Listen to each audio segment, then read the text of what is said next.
Okay, Ian, we have it. Speaking of older games, at a CES news. yeah, CS News Retro Bit and Limited Run. You asshole. I'm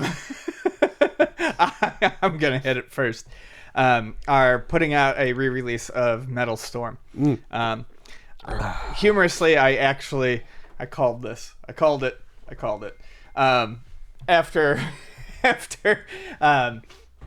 Retrobit has put out a number of things, but their best releases, and I think this is kind of where this one is heading. They did the really nice Holy Diver release, and then they did a really nice R-Type, Super R-Type and R-Type 3 release. And I'm assuming we're going to get, more or less the same treatment here. For the pictures, you see like a normal release. You see Metal Storm. Looks like a lighter gray cart, not Nintendo gray, a lighter gray, and then probably the label will be a little different. I'm sure it's going to have a label difference. Yeah, then you have a nice box, like NES style box. That's one picture. And the next picture, you see Metal Storm Collector's Edition in the black style bigger case. And that's how they did the... it's a totally different label on this, by the way. That's how they did it for the Holy Diver and the R-Type ones. And they're nice. They come in nice boxes with spot gloss on them. Usually like some sort of... I don't know, like shiny detailing, and then when you open them, you get the game. Like I said, I'm just assuming this is how this one will be too. But there's the game in the box. There's usually like a notebook, stickers, postcard art, and then 2 pins have been in each of those sets too. So they do a really good job on it. I'm looking forward to it. Metal Storm's one of my favorite games. This is a interesting choice because hopefully it'll let people play Metal Storm without paying an arm and a leg. Well, legally. Yeah. Without going on AliExpress or something. Right, exactly. Because this is legal. This is another, and that's the reason why I had a feeling this one was coming. This is another IREM game. And those 2 really nice sets that they've done so far, the R-Type and the Holy Diver, those were both IREM. So did they do standard releases for those or just collectors ones? There was just standard, well, no, just collectors because it was basic. They're $60. That's not bad for collectors then. They're fucking... All right, then maybe I'm wrong. Maybe they're just going to do a collector's edition on this. Yeah, I think that might be... Because there's like usually a limited one that's like up to 1,000 of a certain color, but they don't charge anymore. It's just who gets what. And then the other release is the exact same. It just has a different color cartridge. I wonder what the market would be for just a non-collector's one. Maybe you charge them $35 for just the box and cartridge and manual. You can do that, $40. Sure. And put that out, and maybe people just want that. Maybe people don't want to pay $65 or so for the little niceties that'll never come out of the collector's box. I don't know. I feel like 60 is pretty reasonable.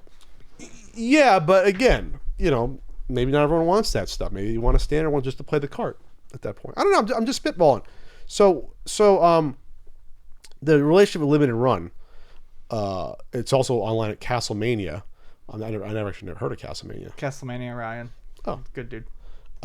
So they'll advertise it and probably be a drop ship from them.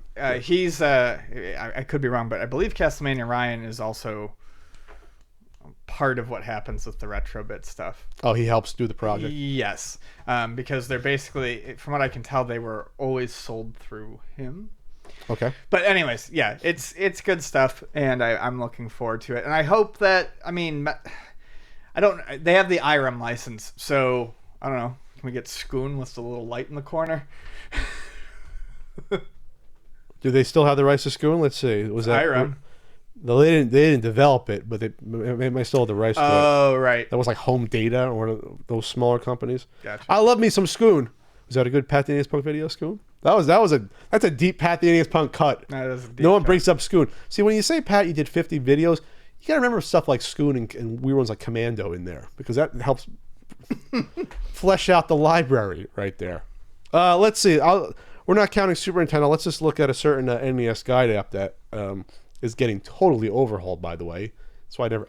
We'll talk in the future why I never bring up the app that much. That'll be a fun... My buddy Lincoln brought up that Hammer and Harry would be pretty awesome to see. Oh. Because there's a sequel in Japan that never got a translation patch, according to him. Okay. And then Hammer and Harry was European, so... Sure. Those are IREM. That would be fun. We didn't get our hammering done here. Okay, let's look at Publisher, IREM. I'm not just pumping up the app. This is cool. I can do this easily. So, Kickle Cubicle, Image Fight, Oh, God, yeah. Metal Storm, Scoon, and Hammer and Harry. That was the IRM published games on the NES. Nice. So not much on the NES side. I don't think Image Fight is worthy of a release. Do you? Images Fight, but 3 no. stars, but Kickle Cubicle could have a really fun deluxe edition. you think so? Yeah. Think there'd be a market for Kickle Cube? I love Kickle Cube. I don't know if there'd be a market for that. Versus like a Metal Storm or a Oh, sure. I'm just saying. R-Type. I'm just picturing a box full of colorful Yeah, the box of full joy. Yeah. Comes with like an Abe Lincoln looking corn cob figure inside. Some popsicle pins. That'd be Popsicle. nice. Okay, make it for Ian. Make it for Ian and lose like $30,000 in the endeavor, but Ian will buy it. Ryan jokingly said that they chose Metal Storm because I requested it. Because I sent him a DM like 2 months ago, and I was like, I bet you it's gonna be Metal Storm next. What I'm else just could it gonna be? Say it. Well, I don't know. Could be any number of things. They've got the import Well, rights. It's not like Holy Diver came out over here. But when you talk about NES games that should get a re-release, a licensed re-release, because they're too expensive and people love them. Oh, yeah. You're talking like 10 to 20 games of people that would actually buy. Sure. They'd buy Little Samson. They would buy Metal Storm. Maybe they'd buy Panic Restaurant. We need a gun knack. Maybe they'd buy Gun. There's not a huge amount of games that would be marketable. Panic Restaurant would be a funny release too, but they're all like these spacey themed ones that are they're doing first. I'd love to see Little Samson. Probably would be the Holy Diver's Castlevania type themed. Sure. Not. But the litmus test should be something like Little Samson to me. How would that do as an official re-release? So, Probably pretty decent. pretty decent. All right, do Kickle Cubicle for Ian since he requested it. And do it because he requested it, Ian. Jesus Christ. He's joking. I'm aware of but that. somewhere down you think, this power, you're gonna start suggesting games. I to had come to out. I had to explain to people that I was like, no, if you're taking this seriously, it wasn't me. You should do that Karnov re-release next. So that's what you should do. Embassy the Rescue Mission. Rescue the Embassy Mission. You can't even say the name of the game correctly. You're in love with that game, huh? It's a damn good game. It's okay. That's damn good. It's not damn good. It's 4.5 stars easy. Ian, don't. It's a different genre, Pat. Ian doesn't know how different genres are rated differently from each other. I just think He Pat likes to compare- overrates things. And you underrate things. No, I rate them appropriately.